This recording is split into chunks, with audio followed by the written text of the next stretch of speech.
From camping trips to sleepovers, urban legends have played a part in virtually every childhood. We've heard tales of ghost children leaving tiny handprints on cars, wild-haired women hiding out in mountain caves, and even shrieks coming from high school auditoriums long after the last student has gone home for the night. Every state has them, and loves to tell them. But Maine has some of the most chilling. Here are just a few of the urban legends in Maine that are sure to keep you awake tonight.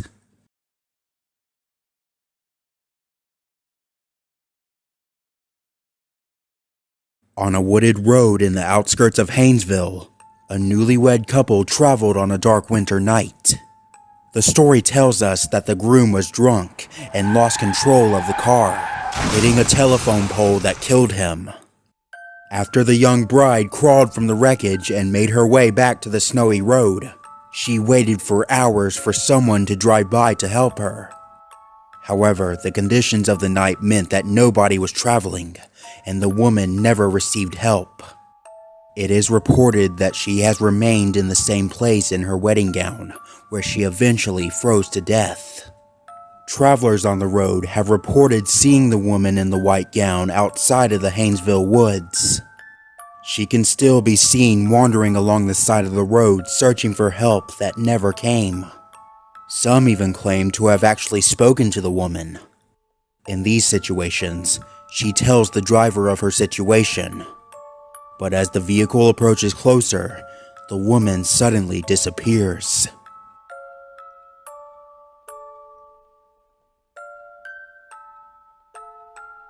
According to the story, a group of teens dared a friend to be lowered into a well in Sabattus. The well, located at the back of a cemetery, was reported to be haunted, but the young boy agreed to the challenge in order to impress the group. Sitting atop a rubber tire, the boy was lowered down into the well for many minutes before his friends could no longer see him.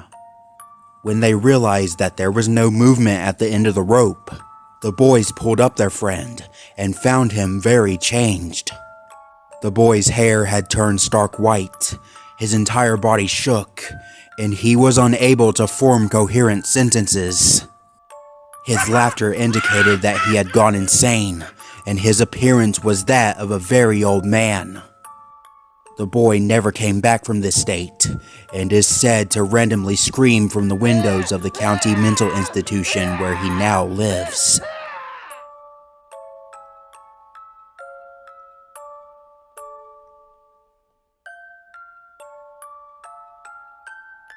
The legend of Catherine has been around since 1860, and there are different variations on who exactly she may have been and the circumstances surrounding her death. In some versions of the story, Catherine was killed by decapitation, and her headless ghost haunts the hill. In other versions, she is a woman in a white or blue dress, head intact, who stands by the side of the road to flag you down and ask for a ride. She is characterized by long black hair and a face that is both frightening and beautiful. According to a famous encounter by musician Dale Whitney, she asked him for a ride when he stopped, but he soon realized that she was transparent. In his fear, he sped away, but soon thought that his eyes must have been playing tricks on him in the darkness, so he turned around to go back for her, but she was gone. When Whitney traveled the road the next day, there was an overturned van. Perhaps this van didn't stop for her, and the occupants suffered the consequences.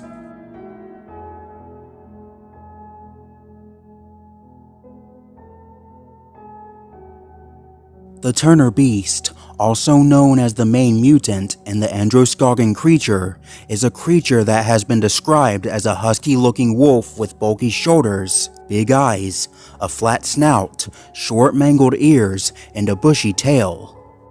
Before it was proven to be a hybrid, some researchers claimed that it could possibly be a direwolf. It was spotted in Turner, Maine, and was estimated to weigh about 120 pounds. It has been known to kill pets and livestock, mostly dogs, most likely for territorial reasons.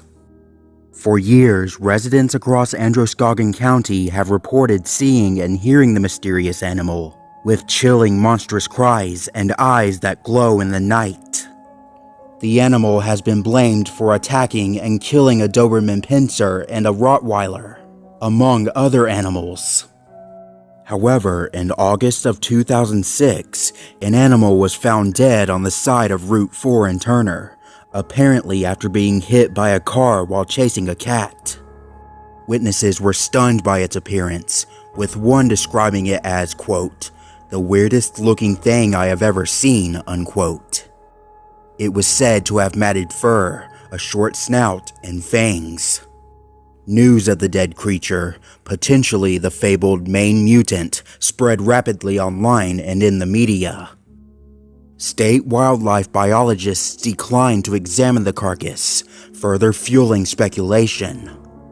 The Sun Journal newspaper took a paw from the carcass and had it genetically tested. In September 2006, tests concluded that the animal was, in fact, a domestic dog.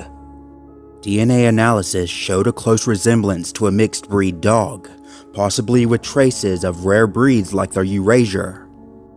Before the DNA results were released, Portland cryptozoologist Lauren Coleman had also speculated that the animal was a feral dog or a chow mix. Months later, a Florida woman came forward and claimed the animal was her missing chow named Wolfie. However, the story hit a snag when DNA testing indicated the creature was male, while her dog was female.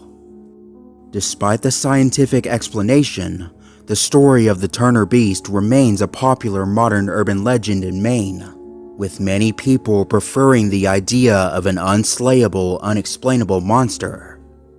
The incident is often cited as an example of how a sensational story can overshadow a mundane conclusion.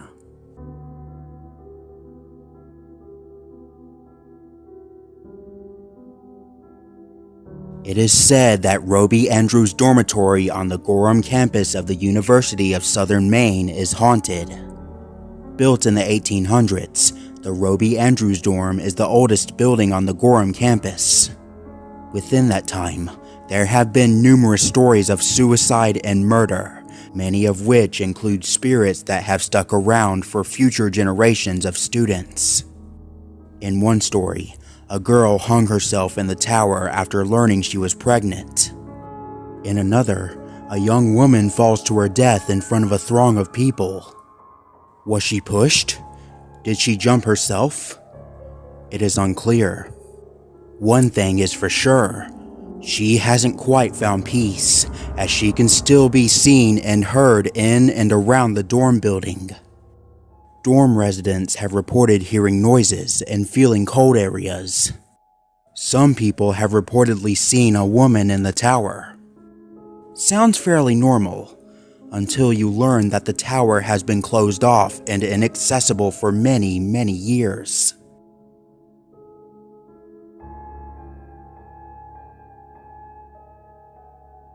Back in the 1950s, a Cherryfield man was driving his truck through the woods outside town. He was a local and had spent most of his time hunting, fishing, and logging in the forests of Maine.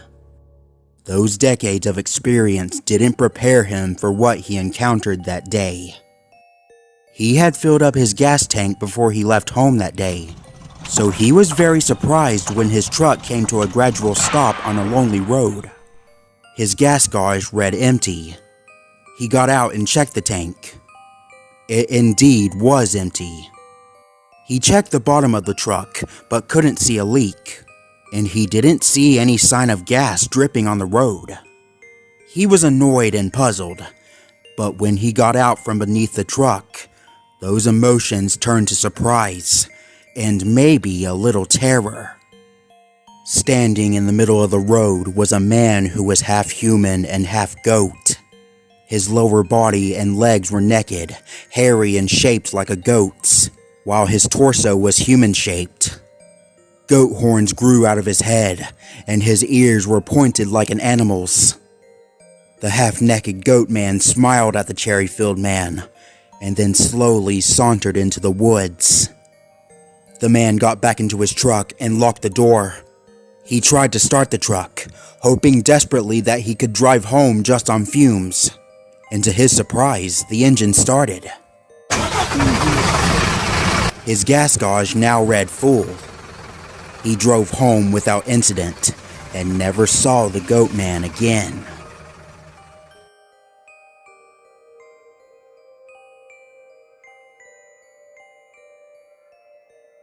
Colonel Jonathan Buck was the founder of a town called Bucksport, Maine, known as Buckstown during his life.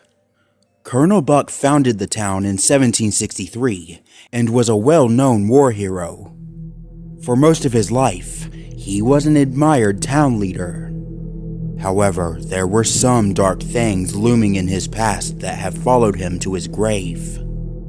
As the legend goes, Colonel Buck, in his time as a justice of the peace, condemned a woman to be burned alive because she had committed sorcery. Although there are several stories that differ, one says the woman cursed him before she burned, saying, quote, "So long shall my curse be upon thee, and my sign upon the tombstone," unquote. As she said this and the flames consumed her, her leg fell off and rolled out of the fire.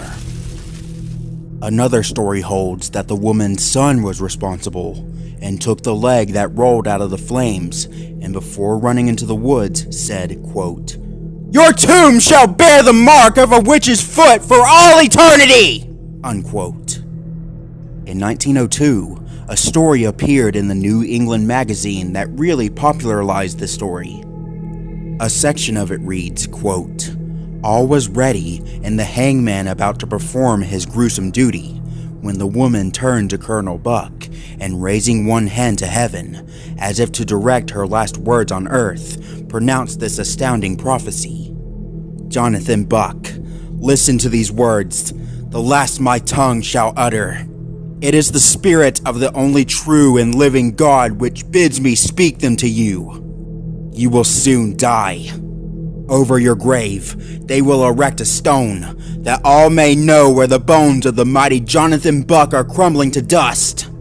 But listen, listen all ye people, tell it to your children, and your children's children. Upon that stone will appear the imprint of my foot, and for all time, long, long after your accursed race has perished from the earth. The people will come far and near, and the unborn generations will say, there lies the man who murdered a woman. Remember well, Jonathan Buck. Remember well," unquote.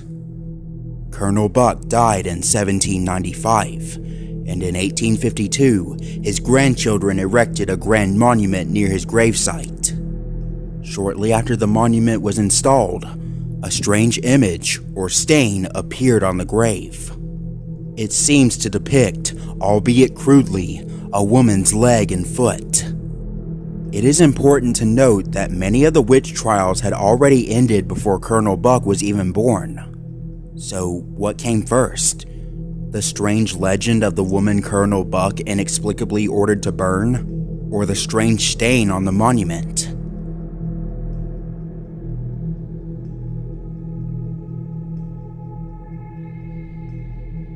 Maine is known for its many pristine lakes.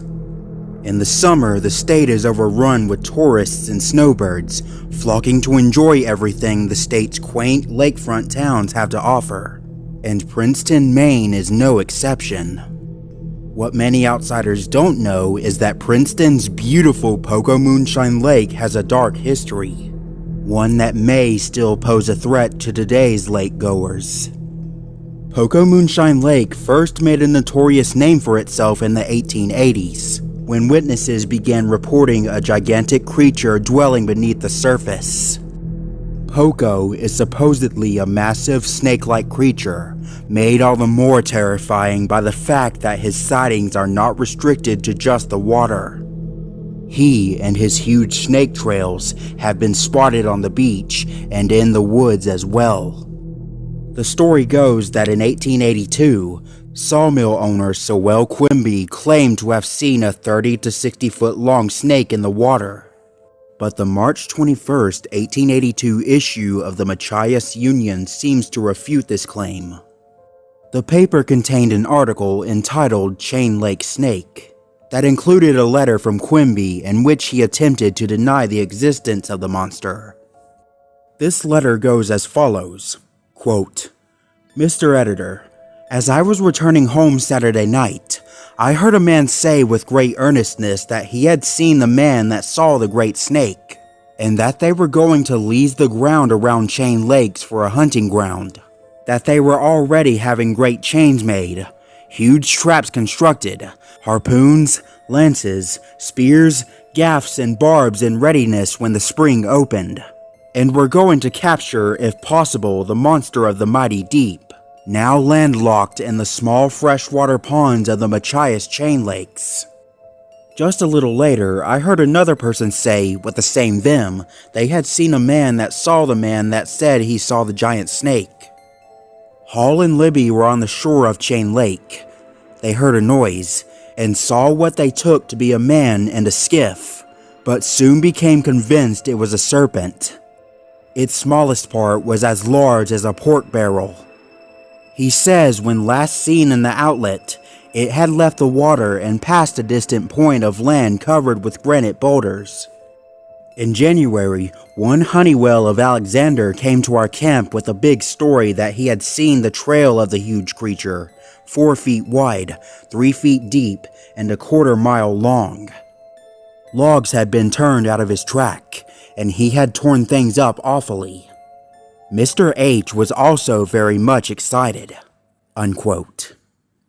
While many scoffed at the idea of a lake monster, and Quimby went down in history as the first recorded sighting, others recalled an old Native American legend that spoke of just such a snake supposedly living in Pocomoonshine Lake.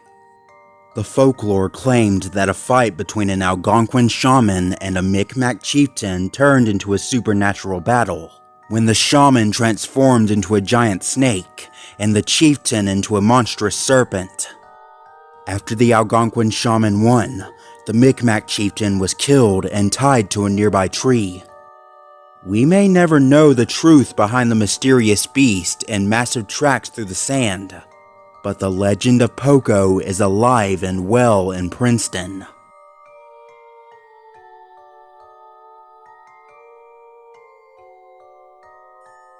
Seguin Island Lighthouse is Maine's second oldest lighthouse, built in 1796, and the highest lighthouse in the state, at 186 feet above sea level. In 1857, the tower was rebuilt, and because of the heavy shipping in the area, a first-order Fresnel lens, the most powerful light, was installed in the lantern, which still resides in the tower today. It remains the only operational first-order Fresnel lens north of Rhode Island. The beacon is one of the most fogged-in lighthouses in New England, and has one of the largest foghorns to accommodate the nearly 30% foggy days each year that blanket the island. The beacon is also famous for lots of paranormal activity witnessed by many keepers, tourists, and mariners alike. It is considered the most haunted lighthouse in Maine, and, arguably, New England. Seguin Island Light's first keeper was Major John Polareczki, a count of Hungarian nobility going back many generations. He was born in France, and fought with French troops during the American Revolution. He settled in Dresden, Maine, and was their town clerk for 25 years. Until he applied for and was granted a position as keeper of Seguin Island Light in 1796. His meager salary was unfit for living off the island in such harsh conditions due to its remote, exposed location, and he constantly requested increases in his salary, but was always denied. His brother-in-law, Christopher Pichard, served as his assistant, and briefly brought his wife to the island, where they had their first child, Jane. However, Pichard didn't get his family to stay, as relations were strained between the two men. In 1804, after serving for 8 years, Polareczki died penniless on the island. For years afterward, some say his ghost has haunted the keepers who came after him. There have been sightings of a ghost named the Old Captain climbing the tower staircase. One incident occurred after the lighthouse was automated in 1985, when the supervisor in charge of the crew to move the furniture reported months later that the Old Captain ghost awoke him in the middle of the night, dressed in oilskins and shaking his bed. The entity asked him not to take the furniture away and to leave his home alone. Convinced he was in a deep dream, the supervisor decided not to oblige the captain's ghost and to move the furniture anyway, as he and his crew were paid to complete it. The next day, all the furniture had been successfully loaded onto a boat, which sat on a skid on a track leading to the water. As it was being lowered 200 feet below in the water, suddenly the cable mysteriously snapped, causing the vessel and all its contents to race down the track into the water. The boat sank on impact, taking the furniture with it. Over the recent years, many responsible volunteer caretakers who sign on to help upkeep the lighthouse for summer tourists have reported various sightings and strange paranormal events. Items have been moved inside the house or tossed from shelves onto the floor, mysterious cold spots, tools disappearing and reappearing randomly, and doors have been observed opening and closing.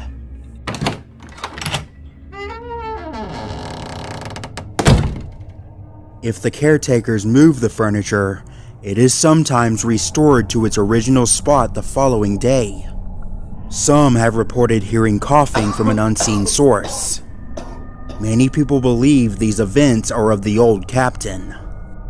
Perhaps the most famous legend of this lighthouse is of a ghostly piano. This story is legend, and documentation has been very difficult to find.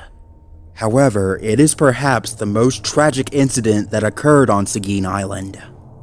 According to the legend, around the mid-1800s, a caretaker or keeper of the beacon, newly married, brought his young wife out with him to tend to the light. Not used to the isolation on the island, she became increasingly bored and depressed, constantly complaining about not having anything to do.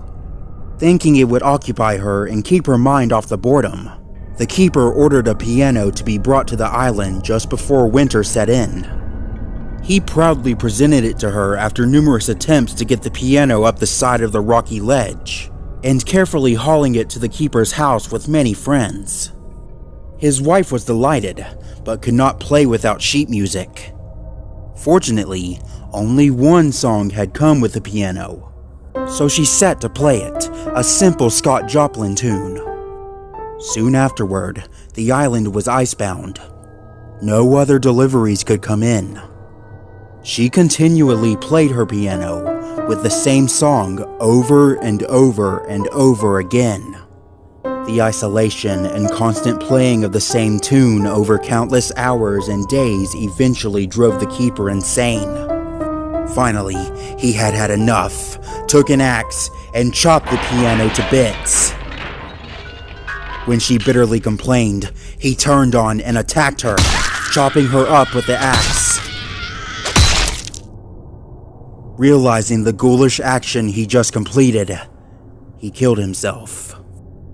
On the Kennebec River during foggy nights, you can hear the ghost of the lighthouse keeper's wife playing the same ghostly tune on her phantom piano out over the waves on those still, calm evenings.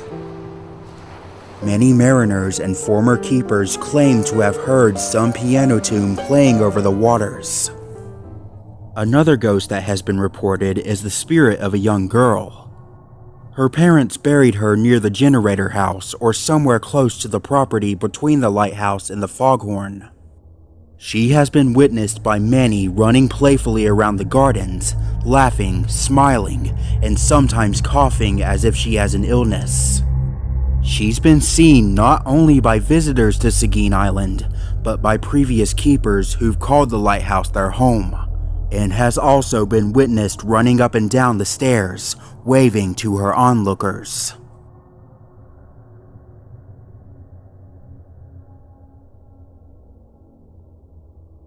In the heart of the Maine wilderness, a tale unfolded that captured the imagination of many. The story of Christopher Thomas Knight, famously known as the North Pond Hermit. Knight's journey into solitude and survival has left a lasting mark on the annals of unconventional living. In 1986, Christopher Thomas Knight disappeared into the dense woods, leaving society behind. For 27 years, he lived undetected in the wilderness near North Pond, relying on instinct and resourcefulness to survive. The legend of the North Pond Hermit grew, with his elusive presence puzzling locals and law enforcement alike. Knight's routine was a symphony of simplicity. He moved silently through the forest, relying on stealth and camouflage to avoid detection. His shelter, cleverly hidden, became a testament to human adaptability.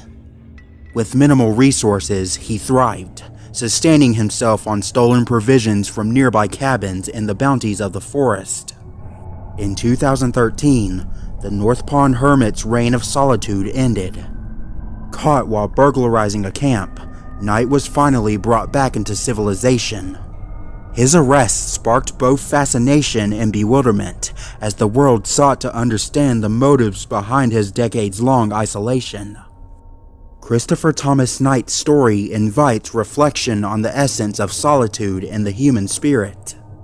Some see parallels with Henry David Thoreau, the transcendentalist who sought a simple life in Walden. Knight's journey, however, raises questions about the limits of solitude and the impact of modern society on the individual's quest for a different kind of freedom. The North Pond Hermit, Christopher Thomas Knight, remains an enigma, a modern-day recluse who ventured beyond the fringes of societal norms. His story challenges our perceptions of solitude, survival, and the human connection to nature. As we delve into the mystery of Knight's life, we are reminded that sometimes the most intriguing stories are found in the quiet corners of the world, where one man's journey becomes a captivating tale of resilience and solitude.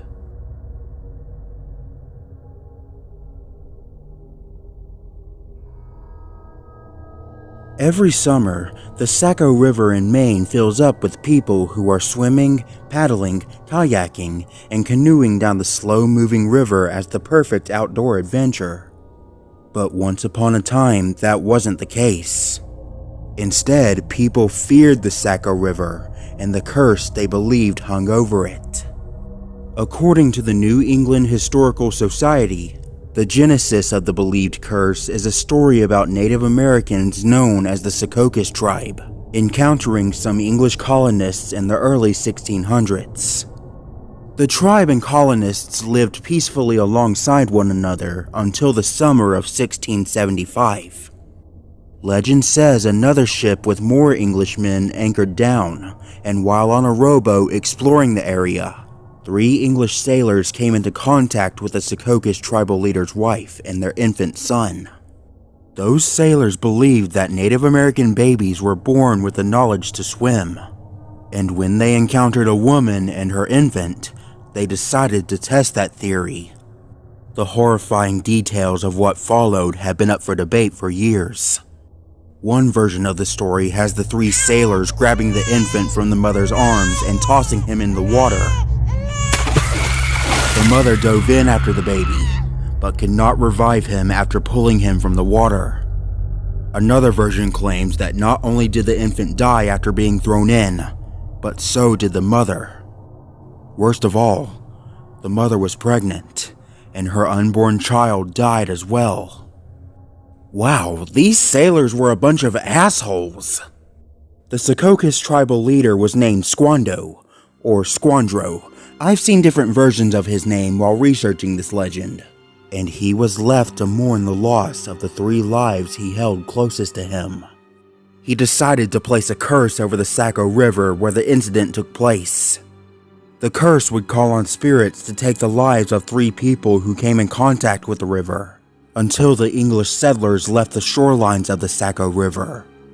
The settlers never left, and thus, people believed for centuries that the curse had stuck. people would avoid the river until word spread that 3 people had died that given year. But things finally changed in 1947. The Maine Sunday Telegram declared that Squando's curse was broken, when not a single person had drowned in the Saco River that year. There are some, however, who believe that the curse still hangs over the Saco River, and that it was never truly broken. What do you believe?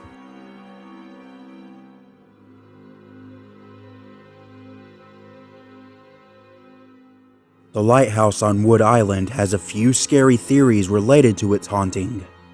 In one, the lighthouse is haunted by the ghost of fisherman Howard Hobbs, who shot and killed his landlord Fred Milliken in 1896. The story goes that Hobbs and his roommate William Moses had been drinking heavily when Milliken asked to speak to them about their overdue rent. Hobbs went on to shoot Milliken in the chest before he turned the gun on himself inside the Wood Island Lighthouse. Following the suicide, reports of moaning and unexplained shadows began to be told by keepers living in the lighthouse. In 1972, the light was removed, negating the need for any keepers to live within the haunted lighthouse. If you take a visit now, you'll see that an automated light now exists, and perhaps you'll hear Hobbs moaning on his own, without even a keeper to keep him company.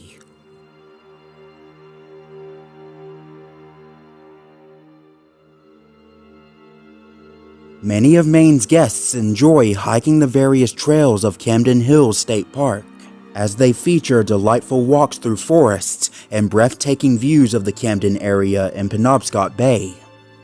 One of the most popular trails in the area due to its view of the gorgeous Maguntacook Lake, as well as its slightly challenging climb, is Maiden's Cliff. At the top of Maiden's Cliff is not only an amazing view of the lake, but there is also a large white cross with a plaque that reads, quote, Eleanora French. On May 7, 1864, this 12-year-old farmer's daughter fell to her death from this cliff. According to legend, she was here as a member of a Maying party and fell trying to catch her wind-blown hat. This cross was erected in her memory, unquote.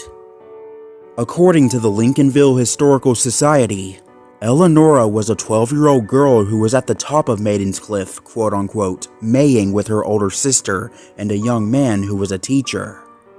It is believed that her hat blew off, and as she chased after it, she tumbled off the top of the cliff. She was rescued and carried down by wagon to a farm at Youngtown Corner, where she passed away later that night. The cliff was later named Maiden's Cliff, and a large cross was erected in honor of Eleanora. Legend says Eleanora still haunts the cliff to this day.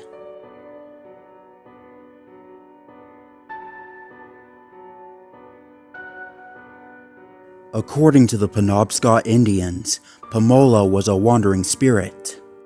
Pomola inhabited Katahdin, the tallest mountain in Maine. Pomola is said to be the thunder god and protector of the mountain. The Penobscot people describe him as having the head of a moose, the body of a man, and the wings and feet of an eagle. Pomola was both feared and respected by the Penobscot nation, and his presence was one of the main reasons that climbing the mountain was considered taboo. The spirit resented mortals intruding from down below. Because of this, the mountain was closed and off limits to all below. According to the natives, Pomola is always angry with those who climb to the summit of Katahdin. Legends say a woman constantly refused to believe even in the existence of Pomola unless she witnessed him with her own eyes. One day, she was on the shores of the lake near Mount Katahdin on the southwest side. Pomola appeared and took the woman to his home inside Mount Katahdin. She stayed with him there for a year and was well treated, but Pomola made her pregnant. Then she left his abode and returned to her home with Pomola's son. Pomola warned her to never remarry, and of their son's supernatural and frightening power. The child could point at any living thing with his right forefinger, and it would die instantly.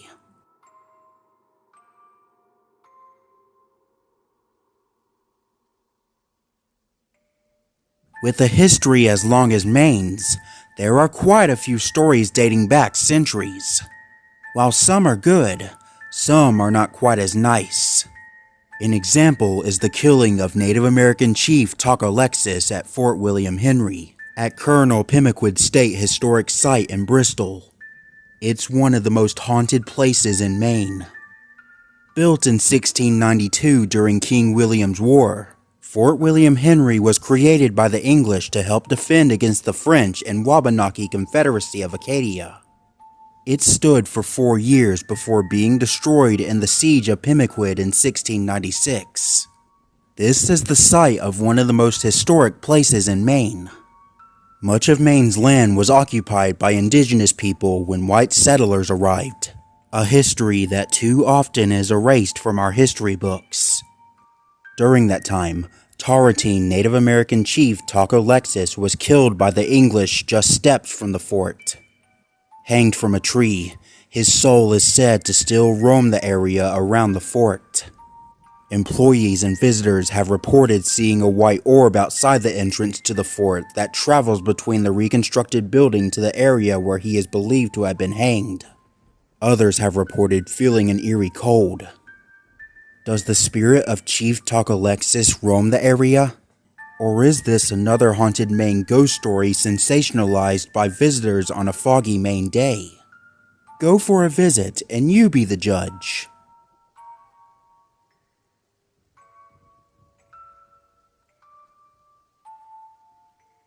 The Spectre Moose is one of the most fascinating and mysterious cryptids of Maine, a state known for its vast and rugged wilderness.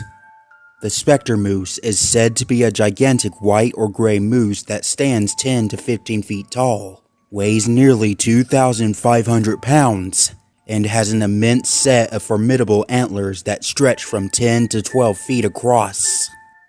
In comparison, an average male moose in Maine weighs about 800 to 900 pounds, stands around 6 feet tall, and has an antler span of around 4 to 6 feet.